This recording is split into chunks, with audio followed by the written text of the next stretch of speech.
నమస్కారం ఘంటారావానికి స్వాగతం. ముందుగా ప్రధాన అంశాలు. కొనసాగుతున్న సీఎం చంద్రబాబు పవన్ కళ్యాణ్ భేటీ. రాజ్యసభ ఖాళీల భర్తీపై అధినేతల చర్చ.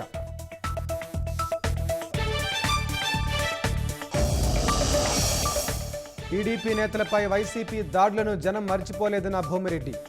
ఆస్తులు ఇల్లు ధ్వంసం చేసి భయభ్రాంతులకు గురిచేశారని ఆగ్రహం. లడ్డూ కల్తీ అంశంలో వైసీపీ అడ్డంగా దొరికిందన్న మంత్రి కొల్లు. సమాధానం చెప్పలేక దుష్ప్రచారం చేస్తున్నారని ధ్వజం.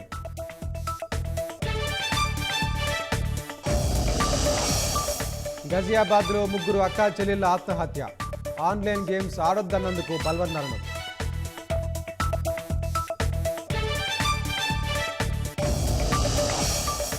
మళ్లీ భారీగా పెరిగిన బంగారం ధర.